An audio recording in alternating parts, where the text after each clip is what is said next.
Welcome back to The Short Game. This is a show about short video games, games that respect your time. I'm Raygan Kelly, and I'm joined by all my awesome co-hosts this week. I'm Nate Heininger. I'm Laura Nash. And I'm Shane Kelly.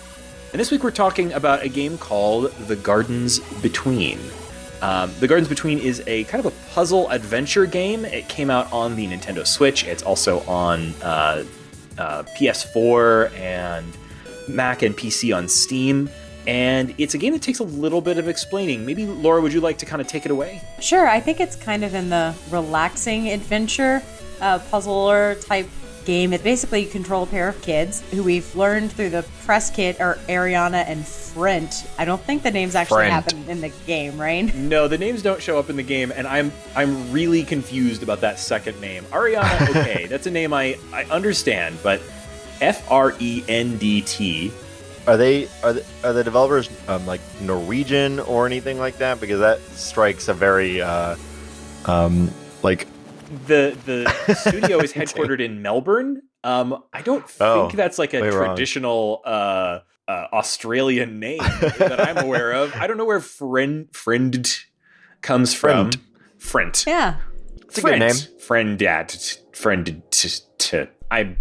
I'm just. Let's all make an agreement to never say that name again on this podcast. I think we have to describe the mechanics, but after this point, we can retire it. I'll go with Ariana and the other one. You guys can do whatever you think is best. I'm going to call him Fred. Yes, all right. Sure. Let's call him Fred. So, all right. Ariana and Fred, each puzzle, you can basically, the only controls are to interact with something and to go forward and backward in time. It's like a time scrubber adventure. It's not Braid, but it's got a little bit of that back and forth time rewindy thing if you've played Braid before. But basically, you're friends, and friend Fred is moving away, and you are kind of taken through a series of memories. You go through a series of what they call constellations, and in each one you have a couple little islands you go to, and each is associated with an object.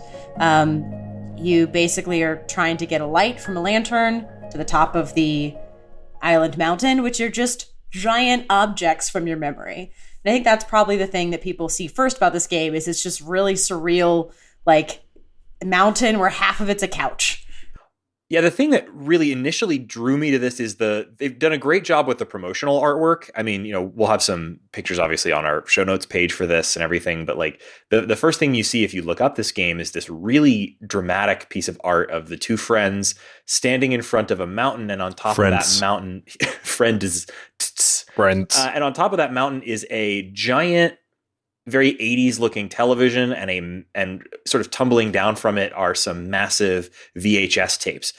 It has this sort of like nostalgia for the 80s, but through the lens of like surrealism written all over it. And that's a cool aesthetic. Like it's a really dramatic and interesting art style too. It's kind of like a little bit sort of dreamlike, pastel-y looking. And it's, I would almost say like a little Ghibli-y or something about the color choices and some of the way that the characters are kind of shaped. Honey, I Shrunk the Kids meets Monument Valley. Yes, that's a perfect description, actually. Well, I was thinking if we do like the game stew, right? Monument Valley for sure, and I think we'll talk about that some more. But I was also thinking Brothers: A Tale of Two Sons, and what you said, Laura, Braid. It's like those three games all together. Because they do the two friends, each of them have a unique thing that they're able to do. One can pick up stuff and carry the lantern, and the other one can interact with the objects, right? So it's sort of like balancing the two. It's a lot of just going back and forth, basically, but we'll talk about that more later. But I thought of like those games combined into like a really simplified package. I think in any friendship, there is one person who carries lanterns and another who interacts with objects. Which one are you? I'm always the object's friend. Always the object friend. I never thought about that, but I do find myself carrying lanterns all the time. Yeah. Unless you're handing them to small boxes. Mm-hmm. I mean, it's kind of cool in this game that it's not like you're jumping or you are even controlling how fast people go. Literally all you're doing is time scrubbing. And so You can't even force people to climb ladders. If you've unlocked something, they will go in that direction. You're just changing the world around the characters and then hoping your characters now can move forward or backward. The thing that the just playing the puzzles of this reminded me of more than anything else is like video editing, where you're like scrubbing forward or backward in a video.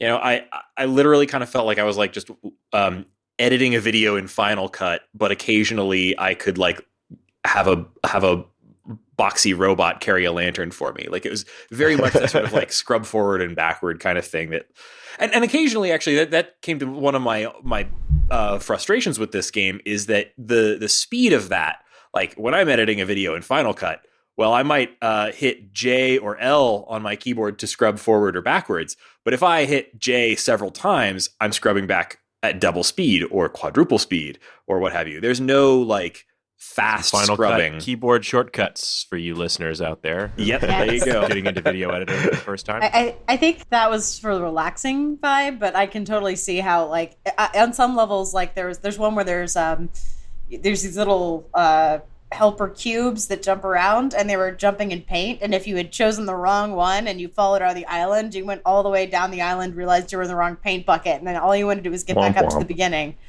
But I had to like slowly walk myself around. Oh yeah, I know exactly the one that you're talking about. Yeah, several of the levels, I mean, that might take up to a minute, which isn't that long, but like might take up to like a full minute to like scrub from the beginning to the end and back. Or not and back, but like from one end to the other.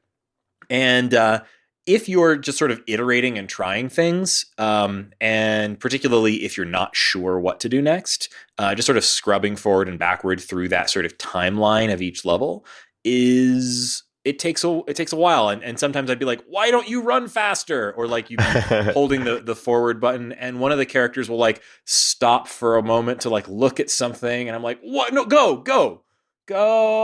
That's funny. Yeah, I guess I never thought once like I wish they went faster, because the whole game, you know, that like when they're stopping, they're usually looking or pointing out something that may be a clue. But also that's very like, true.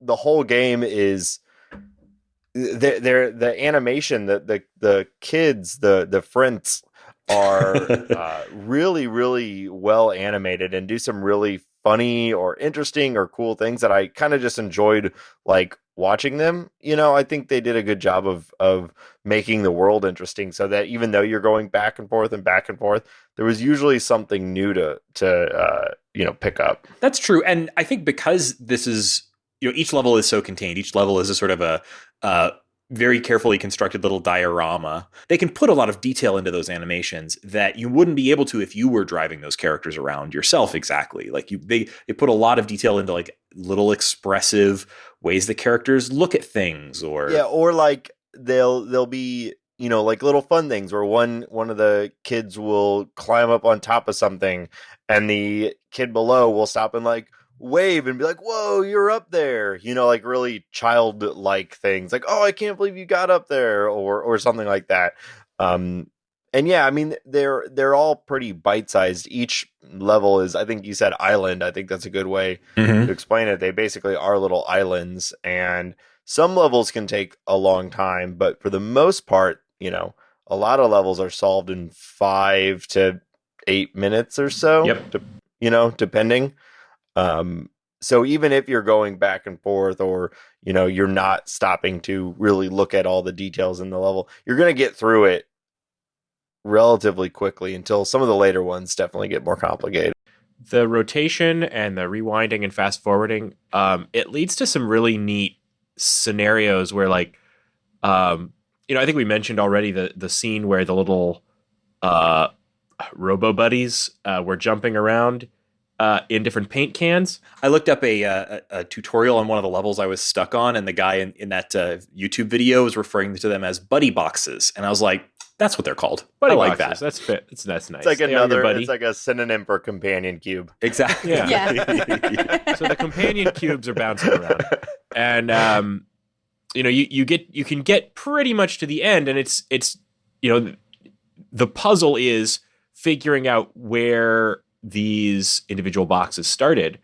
And what's wonderful about it is because your path through, not just the character's path, but your path as the observer through the whole kind of procession of the level is fixed in this way. They're able to play a fun shell game with you where your perspective is very carefully controlled, and you have to be paying close attention as things move around the back side of the island as well. So and keeping track of things. So they had it's like a a lot shell of, game. Yeah, 3-card Monty, but with companion with little cubes. buddy boxes. It's absolutely there's some very clever puzzle design, but the thing that I like about each puzzle is like they're not wicked hard. They managed to have a puzzle game that is simultaneously chill and not frustrating without being like some kind of puzzle platformers that we've recently reviewed. A game that I just feel like I'm cruising through without any major challenge. So I thought it was a really, really careful balance that they laid with this, and really well balanced. I don't want to dump on anything because I do agree with you, but like when you say that it's like it's chill and never challenging, like I had some real moments of frustration with this game, and I think I'm the only one that felt this way. So I'm thinking this is probably just specific to something about my brain. I'm a person that like certain types of puzzles, like spatial puzzles, for example, I wouldn't say I excel at, but I have no problem with, really. But like certain other types of puzzles, I have a lot of trouble with. And this was a game where I found myself having particularly towards the end of the game, like the last several levels, I had a lot of trouble with. So the one that I'm thinking of specifically right now is there was a level. Well, almost all of them involve some type of keeping track of like multiple things moving around and where they are at different points within the timeline. And that was hard for me just regardless. Like I just had a really hard time keeping track of like, okay, so at the beginning, this buddy box will be over here, but then he'll be over there, but then he'll be over there. And then what do I need to, I could see like, okay, I clearly need to get a lit lantern and then wind it back to the beginning of the level and put it on the buddy box over here and that kind of thing. That was most of the puzzles are about managing these sort of multiple timelines or multiple paths through the level. But when it started adding things onto that, like multiple paths, so like there are places where if you're holding the lantern, you go up a hill, but if you're not holding the lantern, you go down it, or there's little walls that you can only get past if you're holding the lantern, that kind of thing. I just would hit walls with every single level. And like I think there was one level where I think I spent probably 2 hours on one level, and I ended up YouTubing it afterwards and finally got past it. So I don't want to sound like a downer on it because I still think it's clearly a good puzzle, but it's like one that my brain was not working for.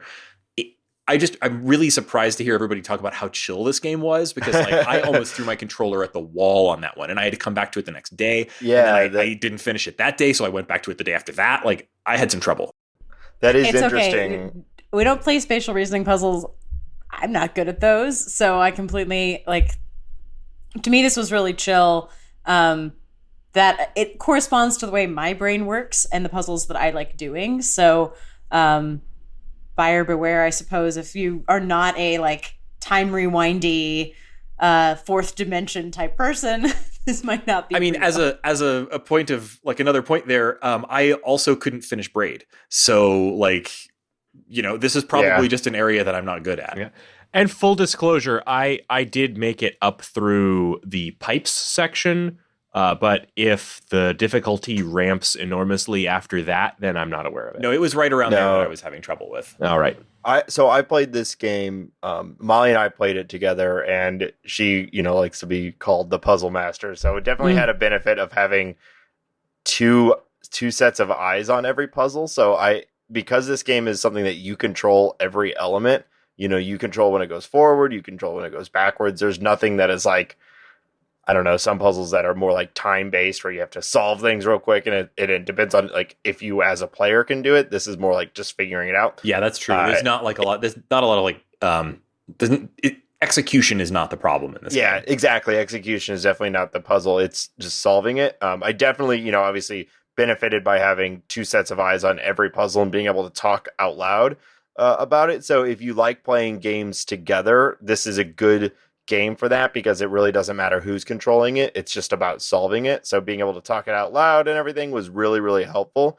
That being said, I don't know. We never really got stuck on any of them. There were a couple that are challenging, but it mostly stuck in that chill vibe for us as well. I really liked going forward and backwards and like trying different things. And there's like no fail state, you can always try different things. And there's usually only a couple options at a time. For the most part, it's like you're going to go forward, friend, or I don't know which one. I don't know which one is which. We said we weren't going to say it again. Fred is able to, I think it's Fred is able to Lantern Girl with, and Time Stop. Yeah. So Lantern Girl's going to pick up a lantern and you're going to need to get a light for it. And Fred, he is going to alter the world to allow you to pass forward. And it was like, that's how every puzzle kind of broke down one way or another. But they do some really, really cool things with that mechanic. But for the most part, everything seemed to be like kind of solved with the same set of actions, just in very, very different ways. I definitely agree, but one thing I have to give the game credit for is that it does introduce some new twist on that. Some new, not entirely new mechanics exactly, but like new twists in basically every puzzle. So like, or at least in every the puzzles are kind of grouped into threes. Each sort of zone, or I don't know what you call it, each constellation. Thank you. Each of those is it introduces something new. So like, this is in this one, they're introducing and playing with the idea of having multiple possible paths through the level, or like little things like there are some things in the level that follow your timeline and other things that just don't, or follow a different kind of timeline, or things like that. They're constantly playing with little new ideas. You're always using the same set of verbs, running things forward or backward, and the interact thing where he can either hit the bell to change the light thingies. I don't know what you call those. Close the flowers. Plants. Yeah. Anyway, I got to give the game credit for like consistently introducing new little mechanics or variations on mechanics as you go. Yeah, for sure. And I think it gets, like any good puzzle game, it gets a lot bolder as it progresses. And I think it gets to have a lot more fun with, when you stop moving or when you keep moving. And like, I think the sets, they do a good job of mixing up the set pieces. Like the third thing you get to go to is like video games and dominoes and a giant couch and popcorn. Like you get cool set pieces, like literally the environments look cool early on. But I think as you get more confident and they start figuring that you have the basic mechanics down, they start really playing with the environment more and more. And that's always where I think a game shines. I'm trying to speak vaguely because some of those are some of the most delightful surprises. But I will say that there's a place where some drawings come to life, and I really liked that level in particular.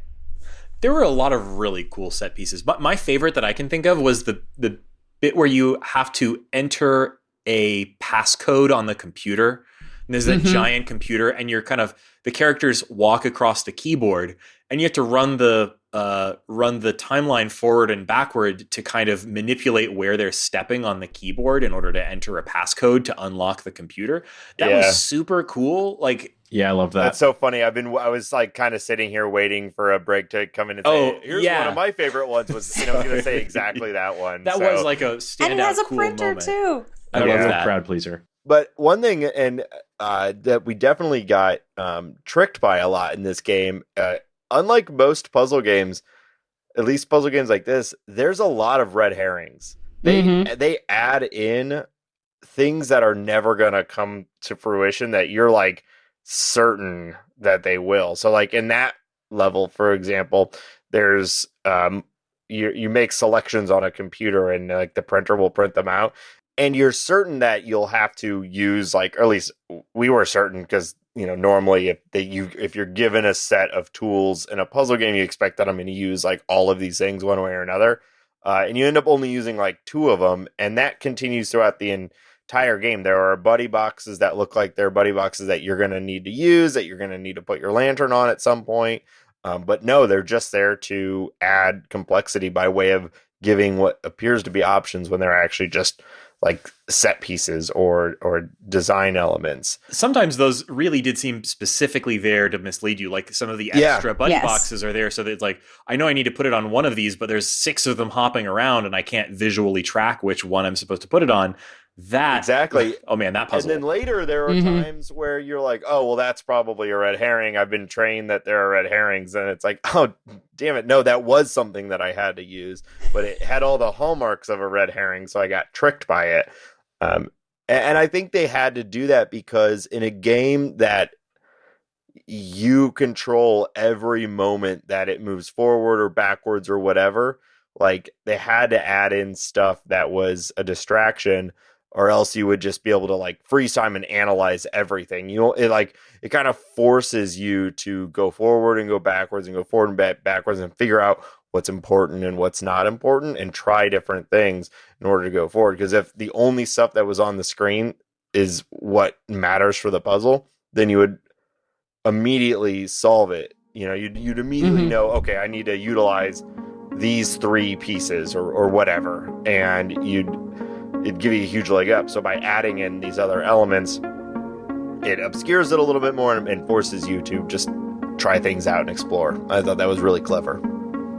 Normally red herrings are annoying, and I thought this game did a good job of balancing that.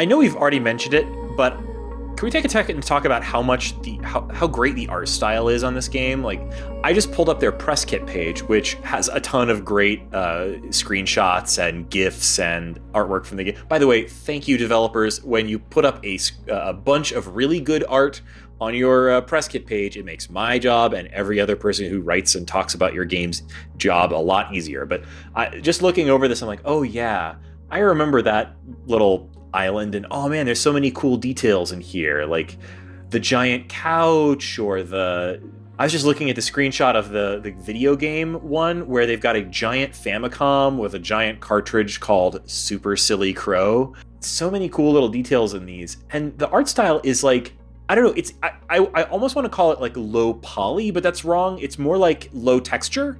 Like it's very flat textures on highly detailed objects, like highly detailed shapes. It's pretty cool looking. It gives it a really crisp feel. It makes it feel more like concept art than a lot of other games. Like Yeah. a lot of that, and it is very detailed and subtle. But I think it's got this kind of poppiness to it that I really like. It does make it feel a little more like a memory. Yeah. It's like a Katamari rolled through, childhood memories. Aw. Increase the resolution a little bit and spit it all over a bunch of different islands. Well, you are actually sending things up to become stars in the sky. As you complete Oh my You gosh. are. So Yeah. But you're right, actually, the Katamari comparison is not that off. It's like a little more detailed than that, but it has that Yeah. same kind of I think it's sort of just something about the way that the textures of the low detail in the textures, but lots of detail in just sort of like the shapes. And like the choices of what's there. Yeah, very specific choices. Every object feels like it's there because it's something that is emotionally important to these kids. And so every detail lets you, if you see an object, it's like, oh, that's odd. I wonder what that's doing there. It always kind of makes you think back to like, oh, well, why would this be important to these kids? Or like, what does this mean about these kids? And we didn't really talk about this.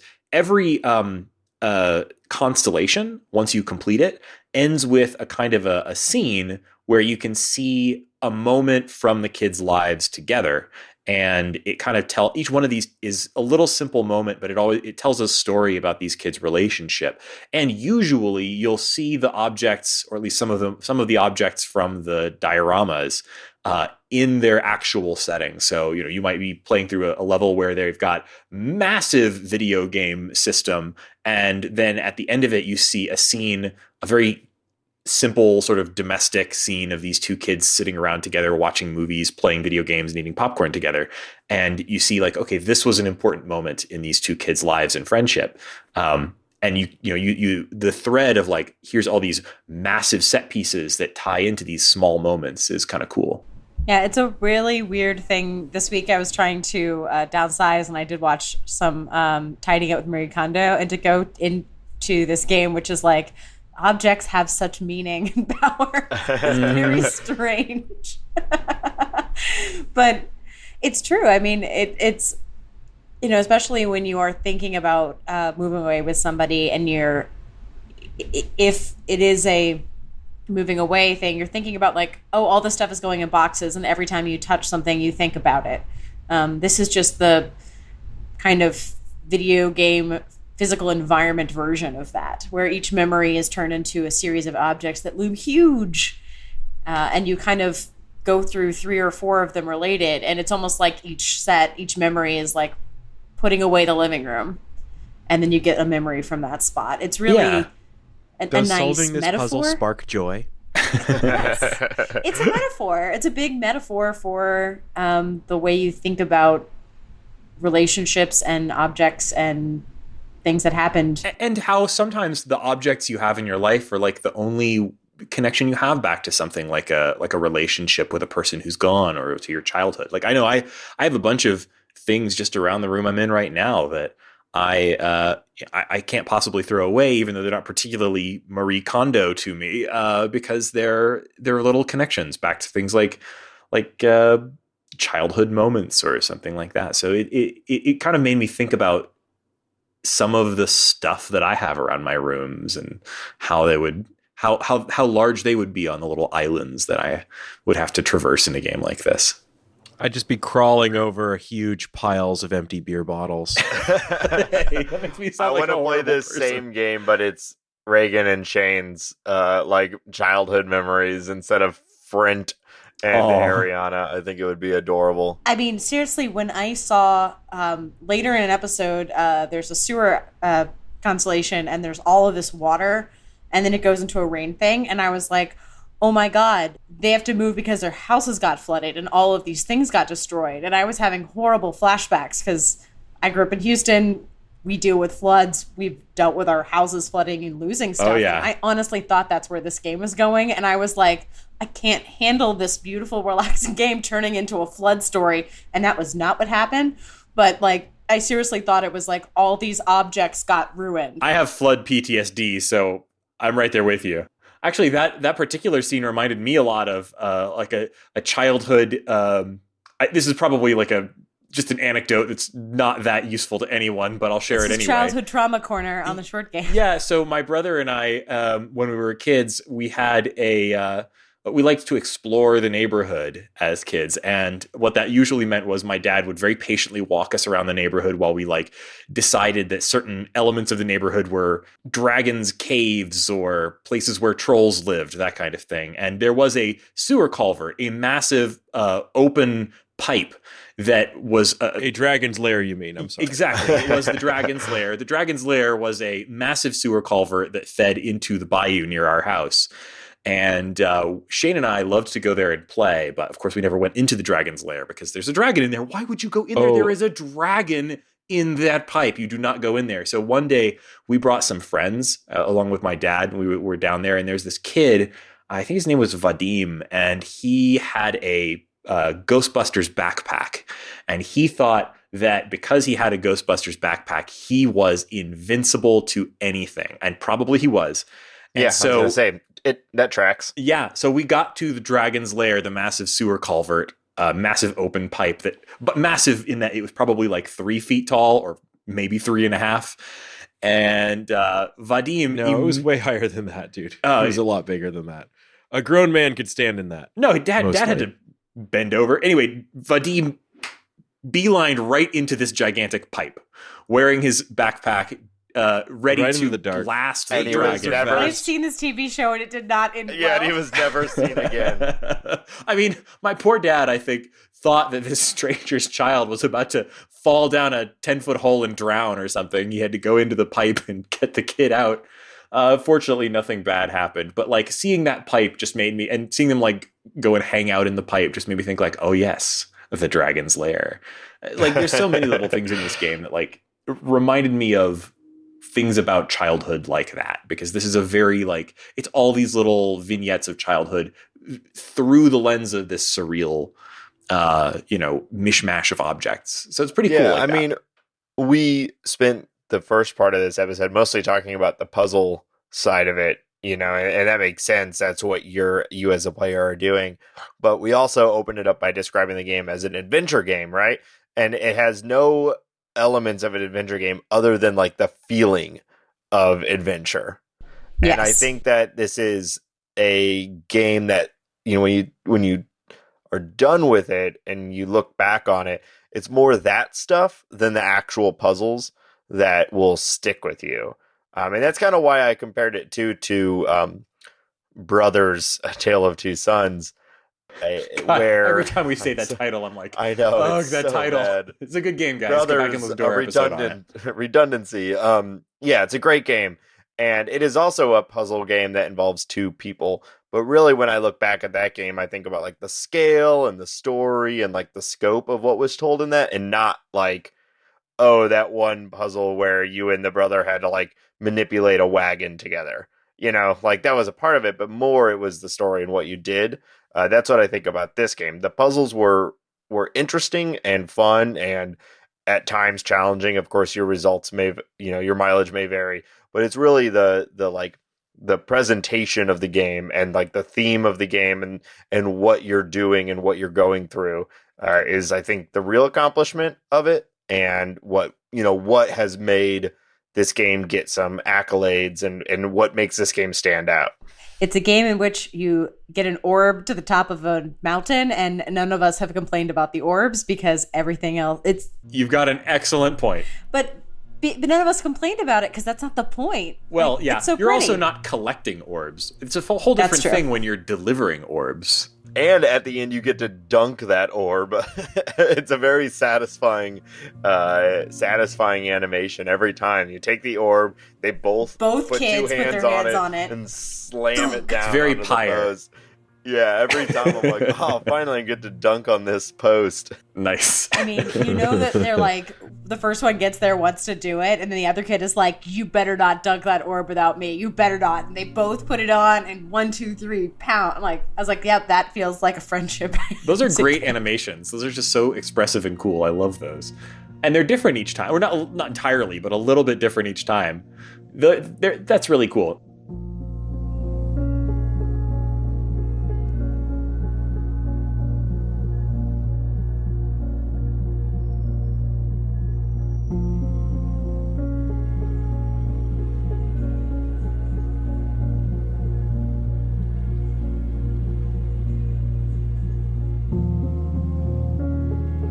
So this game did receive the Mac Game of the Year in the App Store for Best of 2018. It didn't get on our coverage from last year because we were playing a lot of kind of relaxy, puzzly games towards the end of the year, and this just quite didn't get on our radar yet. So I'm glad we played it. Yeah. I gotta say that it got Mac Game of the Year on the Mac App Store is a bit of a dubious honor, because like the Mac App Store is not, despite Apple's, I was going to say despite Apple's best efforts, actually despite Apple's really actively trying to find ways to make the app make the Mac a terrible gaming platform. But the Mac App Store is not exactly a destination for games. But it is still notable that this is Mac Game of the Year awarded by Apple. I think Apple likes to award games that are visually really interesting. Yeah, it definitely looks nice side by side from the games that won the iOS Game of the Year awards. Yeah. So I think that had something to do with it. I think once they get this out on iOS, it'll have another life there too. There's no reason not to. Scrubbing back and forth would be really nice and easy. Yeah, this game would work perfectly fine on iOS. Might even be a better experience. Although I think it was a really nice experience on the Switch. I liked being able to play it docked and get that nice large 1080p image. But I mean, you could see this being really great on an iPad or iPhone too. Yeah, this style of art really scales well because, large areas of color and things are simple. So the details that do come through are going to be nice and clear and sharp. But if you lose detail on this, it's not going to affect your experience that much. Yeah, and it's also like controls wise, it's going to be really simple to play this on really anything, even a touch screen, because there's no precise inputs are required. Yeah, and one of the nice things about the way they actually ported it on PS4 is they didn't have to tell you a lot of, how-tos or tutorialization because pretty much whatever buttons you tried were going to be just fine. You could use the direction pad, you could use the stick, you could actually use the bumper buttons. Either one is going to just rewind or fast forward your time. I think they told you once, hey, press the X button on your controller to do a thing. Yeah, and when there are interactable objects, they light up very brightly, which is helpful. After you get through the 7 kind of constellation groups and do that last final ending puzzle, you get a really nice credit song. I just want to shout out to it. It's beautiful. For some reason, it's not on the soundtrack, but you can, find it on YouTube. I think they said there were some licensing issues because I think the artist released it separately and didn't want to include it on the OST as well or something like that. But I just wanted to say that the music is really nice, especially if you're trying to get into that puzzle zone relax mood. This soundtrack is, it's going to keep you in a nice place. It does have kind of the issue when you're watching a movie where it goes from really soft to really loud during the memories. But I think also my TV sound speakers are awful. In the sky, and the ground is turning gray. In the place where you and I used to play, in the garden, and you're carried off downstream. But I know you'll think of me and all the things we used to be in our minds in the end. This game is out on a bunch of platforms. I think I mentioned this at the top, but it's on PC, Mac, and Linux on Steam. Obviously, as we mentioned a second ago, it's also on the Mac App Store if you prefer to grab it there. I think it was $20. Is that correct? Did I read that wrong? How much was this game? $20. 20. Yeah, across all this. It's also on PS4, Switch, and also Xbox One, which I think I neglected to mention earlier. Sorry, Xbone owners.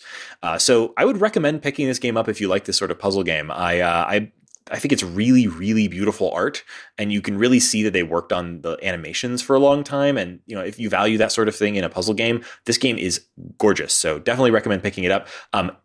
The developers estimate that it could take anywhere from 2 to 4 hours, depending on your puzzle confidence, which I think is a very polite and politic way to put it.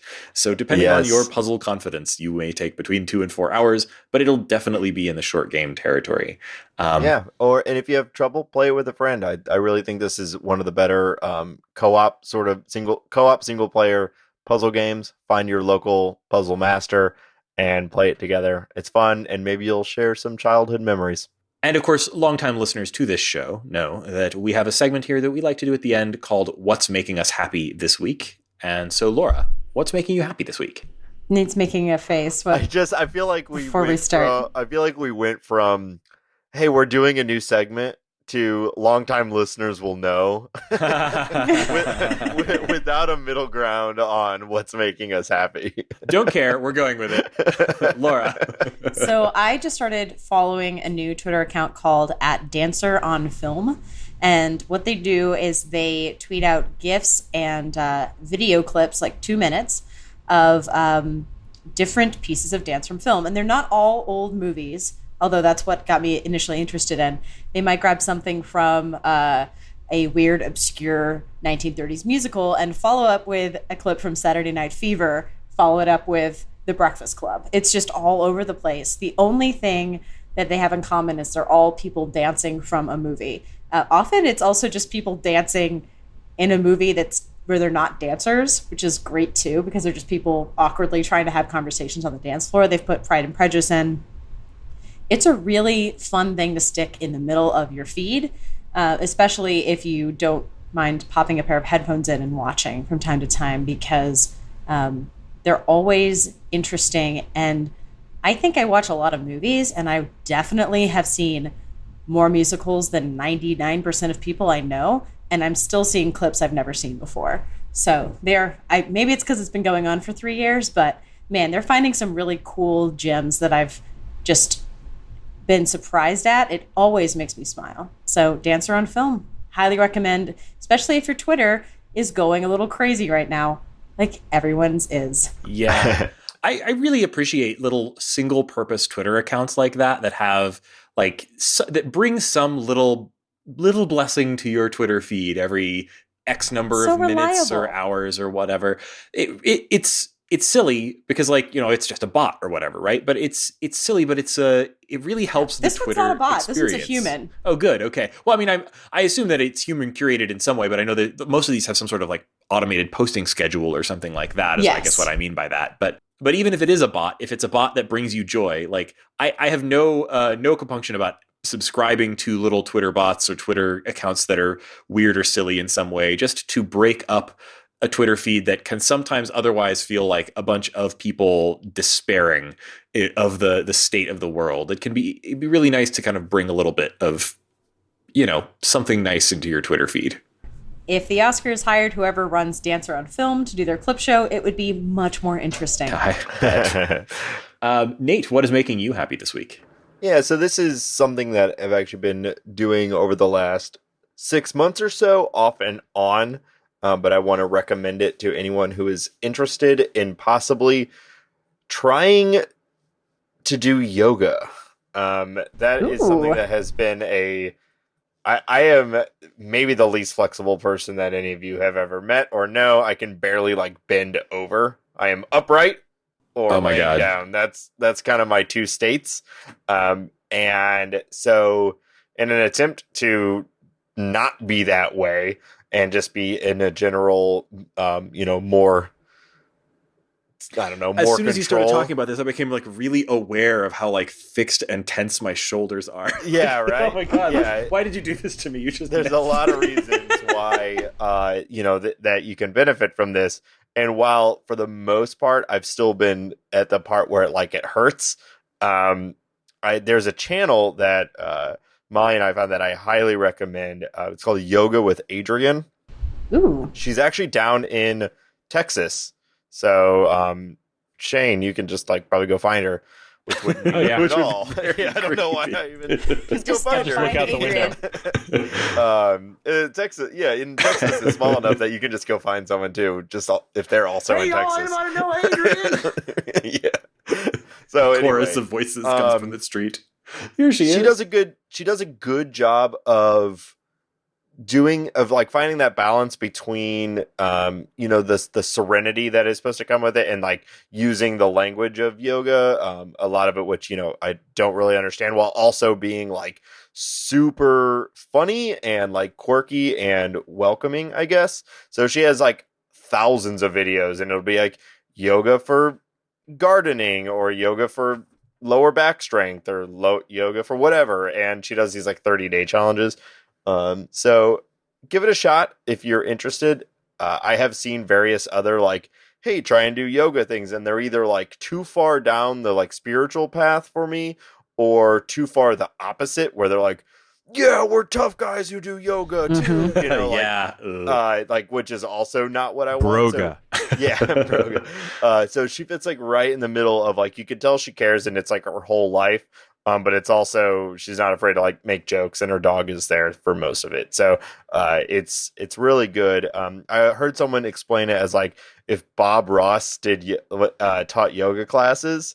It's that sort of affirming yet sort of silliness to it. I don't know. It's really good, and I recommend it. You've absolutely sold me. I need to check that out. I did a bunch of yoga in college because theater classes will do it in Yep. things like that. And I kind of miss it, particularly like now that I work from home and I sit in a chair doing like desk work all day. And like sometimes by the end of the week, my shoulders are this like horrible little mass of pain. And like, I need some more of this in my life. So you sold me. Absolutely going to check this out. Check it out. I will also give a shout out to yin yoga, which is the kind of yoga where you just kind of, they get you into a pose and then you stretch in that pose for like 10 minutes. And for the first 2, you're very uncomfortable. And after like 4, you're like, oh, this is what it's, apparently if you just relax, this is comfortable. My friend Sarah was having me do it. She's like, she liked it when she was pregnant. And she's like, well, you're getting over a back injury and you probably should do this. And but there's like 15,000 props. There's like boxes and blankets and all this kind of weird stuff. And I think I was just realizing like I'd only gone to the kind of yoga that you go to when you are a professional movement student and you are constantly stretching and flexing in weird ways. I was not, had never been exposed to sit and stretch yoga, which I liked very much. Yeah, that's with the yoga with Adriene stuff. Like she gears it towards at any level that you're at. So if you have a mat, that's cool, but you could also don't even need one. You know, she also, as she's doing, sort of, I don't know, poses, I don't know what the like forms or whatever. She'll be like, okay, but if this is too challenging for you, here's a like half version of it. And she like walks you through different versions of it. So you can sort of pick which one feels good for you in that moment. And that's super helpful because I'm like, oh, you want me to bend? Okay. We'll get there. Yeah. We'll get there. Good. What's making me happy this week is probably my nerdiest answer to this so far, but it's that I got a library card. No way, that's true. You're probably right. Library card is actually arguably one of the most normal things that I think you've said on this. Yes. I guess you're probably Compared right. to the other stuff you recommended. Yeah, but I got a library card today. I haven't had one since moving to Denver, and the Denver Public Library system is pretty good. And we were really sort of thinking about it because, you know, obviously we have a kid now, and we were starting to think about all the different things that you do with a kid. It's like, there's all these places that have story times and things like that. And libraries are great for kids. Obviously, most of that is not stuff that our child will be able to benefit from for a long time now, quite a while. But it was something we were thinking about. So we decided to stop in and get library cards. And I hadn't, this is kind of weird, but I hadn't been in a library in a long time. I was like, oh yeah, these are great. Like, why haven't I been going to the library more? Facts. And, I don't know. There's not much else to say about it other than that, like, I picked up a book of tiki cocktail recipes and a Junji Ito manga, and both were great. So that's what I'm up to, and it made me happy. Yeah, watch out for that Junji Ito, dude. That's some raw stuff. Oh man, it's upsetting stuff. Yep, nasty, weird, gross stuff. That should not be on anyone's list of what's making them happy. What's making you happy this week, Shane? Besides judging Raygan. Yes, as always.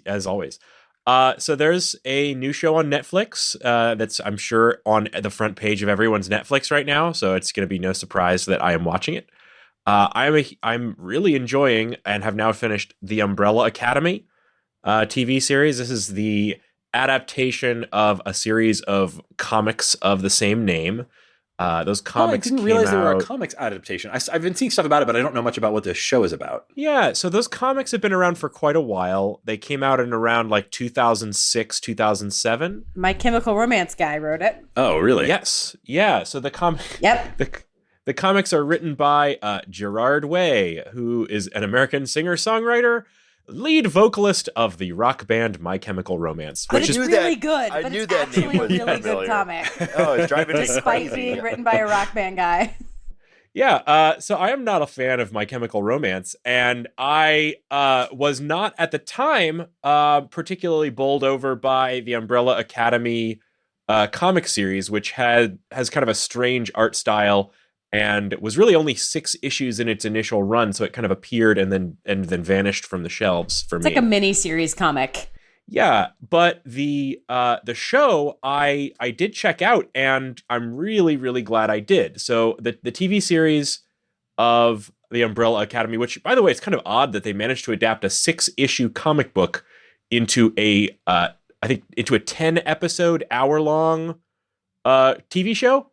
I kind of wonder how that maps out. I haven't actually read the comics myself, but so the TV series has a really terrific cast. It has Ellen Page in one of the lead roles, and then a lot of actors and actresses that I hadn't really seen before, except for Mary J. Blige, who's who plays a weird agent of a shadowy organization, alongside as a kind of a duo that's really hilarious.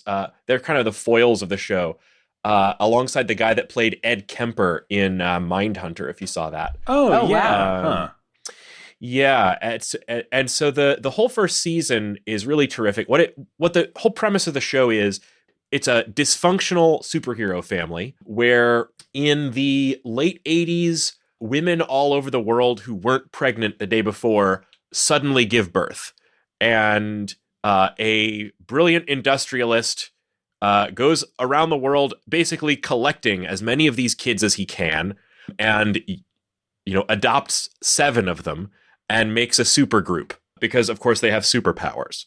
And this is kind of years later, after the whole thing has broken up and the family is reunited by the death of that eccentric billionaire. And when I say dysfunctional family, it's like really out there, like it's flat out an abusive family, really. And the whole what I think is, so there's 2 things I really, really love stylistically about the show. One is it's very emotionally real while simultaneously dealing with like the extreme high weirdness that you expect from comic books.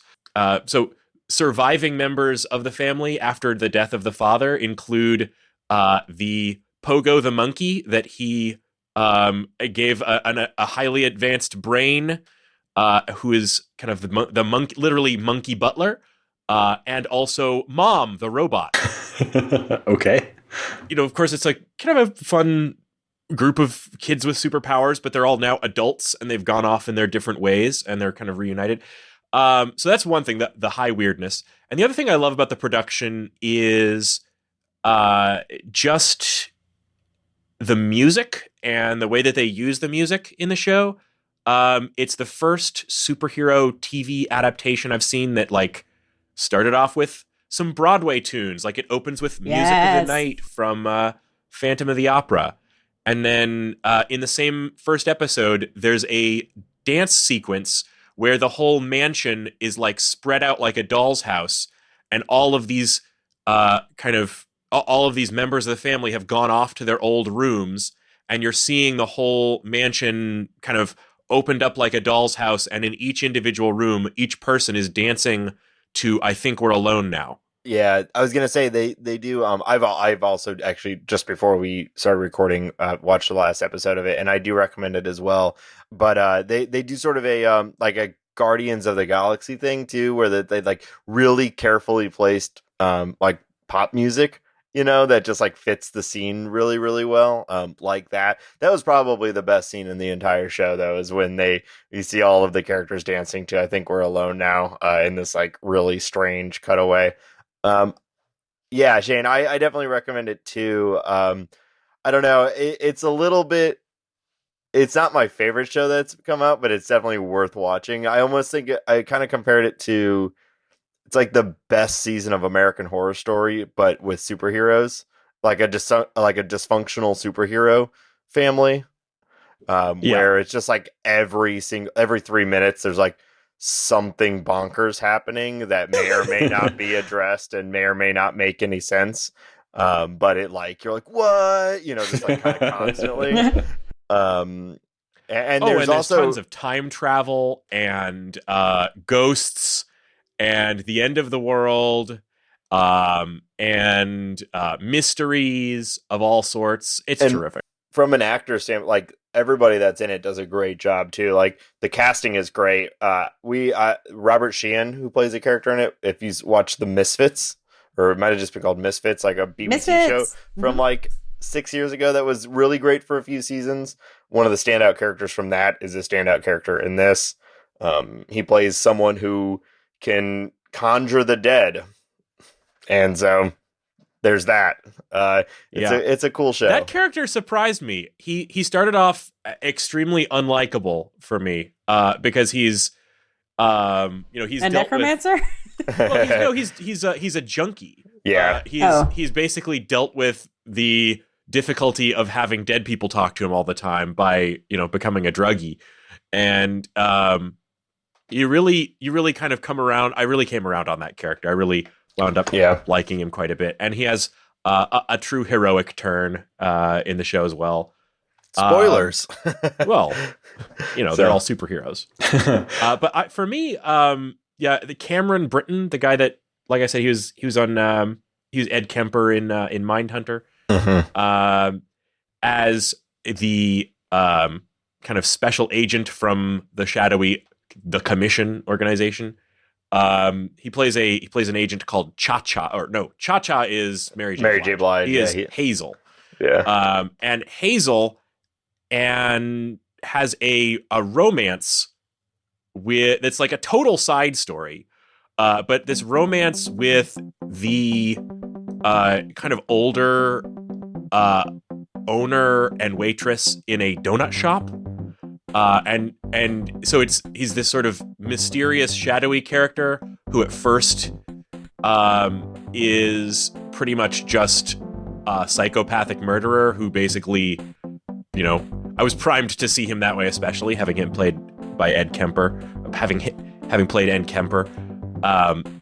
But to see that plot line kind of expand out, really everyone in this show gets a moment to shine. It's a true ensemble show. So that's what's making me happy this week. That's awesome. I really can't wait to check that out. I've had it on my Netflix queue or whatever for a while, but I'll try and make some time for it. It sounds great. Thank you so much for joining us on this episode of The Short Game. You can find our show on the internet at www.theshortgame.net, which is a great place to contact us, as we got a contact form there, or you can write us a message. Or you can find us on Twitter at _shortgame. And of course, you can also find me on Twitter at Raygan K. That's RayGanK. Laura, where can people find you? You can also find me on Twitter at Laura J. Nash. And Nate, where can people find you? On Twitter at NateSTL. And Shane, where can people find you? I'm on the Twitter at 8BitShane. And thank you again, listeners, so much for joining us on this episode of The Short Game.